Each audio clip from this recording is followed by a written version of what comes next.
So hello guys, welcome back to my YouTube channel. कैसे हैं आप लोग भाई और की बहन? हाँ भाई, मैं फिर बोर करने आ गया यार। क्या करूँ, मेरी कटती नहीं है, सकती नहीं है आप लोगों के बिना। आपको बोर करने में मुझे इतना मज़ा आने लगा है ना, क्या मतलब क्या पता। जैसे कि पानी पूरी होती है ना, मीठी वाली है, उसमें कोई कुछ नहीं छोड़। मैं बोलूँगा तो आप लोगों से पानी पूरी आज के बाद खाई नहीं जाएगी, इसलिए छोड़ देते हैं ना। चने की जगह में कुछ और डालने की बात कर रहा था, चलो उसको छोड़ते हैं। अभी हम चलते हैं अपने आज के टॉपिक की तरफ। हमारा आज का टॉपिक है, एक्चुअली ये कोई टॉपिक नहीं है, किसी टॉमबॉय की रियल स्टोरी है। जैसे कि मैं पहले भी ला चुका हूँ, वो भी एक रियल स्टोरी थी और आज की भी एक रियल स्टोरी है। एक टॉमबॉय था, वो एक मतलब होती है ना, शादी बारात, अरे मार्च करने गए थे, नागिन डांस करने गए थे हम लोग, और वहाँ पे हमारी आँखियाँ लड़ गई एक लड़की से। वैसा ही कुछ हुआ उस टॉमबॉय के साथ। वो गया था बेचारा सीधा साधा शादी में मज़े करने, पर उसके साथ जो हुआ वो थोड़ा अलग ही हो गया। वो नागिन डांस करते करते एकदम बिल्कुल जेंटलमैन बन गया। जेंटलमैन का मतलब समझ रहा हूँ, जब कोई लड़की हमारी लाइफ के सामने आती है ना, आंखों के सामने आ जाती है, अरे भाई खांसी भी हम करके खांसते हैं, करके नहीं खांसते हैं, क्योंकि हम लोग का तो पुराना रोल है कि क्या कुछ भी हो जाए हमें करना करके ही है, चाहे मैनर्स में नहीं आएगा। तो वही चीज़ है उस टॉमबॉय के साथ हो रही थी। अब वो उसको ताड़ था हल्के हल्के, रोमांस आंखों में, वो उसको लाइन तो दे रही थी, बट थोड़ा ऐसे ही वाली लाइन दे रही थी, अच्छे से नहीं दे रही थी। देन क्या हुआ, वो टॉमबॉय थोड़ा समझे कि शायद है या फिर शायद नहीं, ऐसे ऐसे था बस।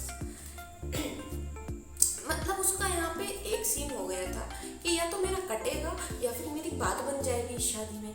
कुछ नहीं, वो बेचारा सोया। सोने के बाद वो लड़की सडनली उसके पास आकर लेट गई। अच्छी बात थी, उसकी तो कली कली खुश हो गई होगी यार। हाँ यार, उसकी तो कली कली खुश हो गई होगी। तो फिर उस टॉमबॉय ने कुछ देखा ना समझा, चुम्मा दे डाला उसको। समझ रहे हो, मतलब गहराइयां समझ रहे हो लौंडे की कितनी भावनाएं भरी पड़ी है, फूट फूट के बाहर निकल रही है। चलो कोई नहीं, दे दिया तो दे दिया, पर उसके पड़ गया ना, खा लिया उसने यार, सच्ची में। उसके खाने के बाद वो लड़की ये नहीं बोलती है कि मेरे को तुमने चुम्मा क्यों दिया ना, बचुआ मेरी बहन बराबर में बैठी है, तुमने इस वक्त मुझे चुम्मा क्यों दिया। वो कहते हैं अरे यार क्या सीन है।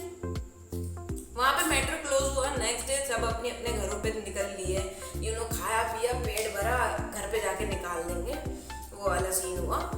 तो वो पहुँच गए। फिर 2 साल तक उनका कोई कांटेक्ट नहीं था।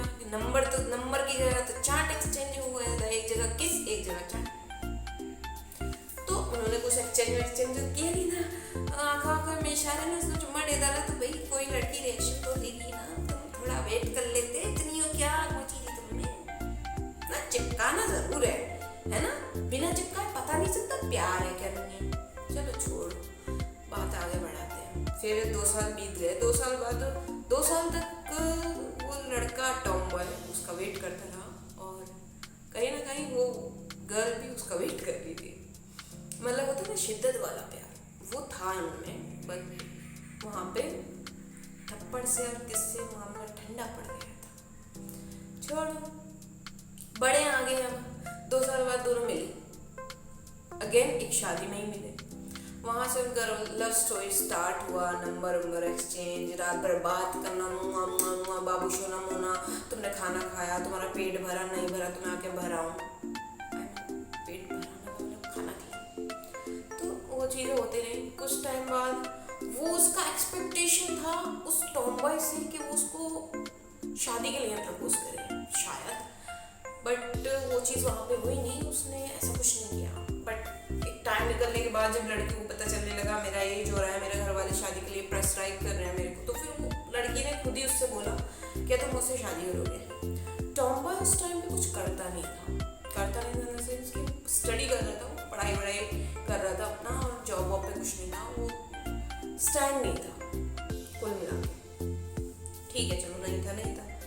उसने फिर भी, सब कुछ जानते हुए लड़की ने फिर भी उसको बोला कि क्या तुम मुझसे शादी कर सकते हो। टॉम बॉय कुछ जवाब नहीं दे पाया। वो उससे प्यार करता था, बहुत करता था, पर जवाब नहीं दे पा रहा।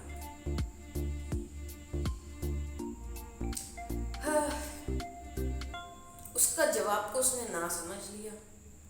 देन कुछ दिन बाद उसने शादी कर लिया लड़की ने, क्योंकि उसके माँ बाप बोल ही रहे थे, और वैसे भी करना पड़ता है यार उसको, बिकॉज जब तुम साथ नहीं दे रहे हो तो उसको, उसने अपनी मर्जी से करके देख लिया, अब माँ बाप की मर्जी पे चली गई, उसने शादी कर लिया। शादी के बाद आज तक वो टॉम बॉय उस लड़की का वेट कर रहा है। उस टॉम बॉय का एज जब उसने प्यार किया था तब उसका एज था समथिंग 18 और 19, और अभी उसका एज आई थिंक 25 से अब है। सो वो आज तक उसका वेट कर रहा है, और वो लड़की भी आज तक उससे प्यार करती है, उसको कॉल करती है, उसका एक कॉल उसके दिन भर की सारी थकान को दूर कर देता है। वो उस तरह से उससे बात नहीं करती है, बस ये कहना है उन दोनों का कि हम एक दूसरे से बात करें, वही काफ़ी है। दिस इज लव, या this is true love actually. ठीक है, कुछ सिचुएशन ऐसी थी कि वो टॉम बॉय किसी, होता है अगर किसी की लाइफ में कुछ स्टैंड नहीं कर पाता है, वो उस टाइम पे उसके लिए शादी का प्रेशर आ जाए एक तरह से, तो वो ना उस चीज़ को हैंडल नहीं कर पाता।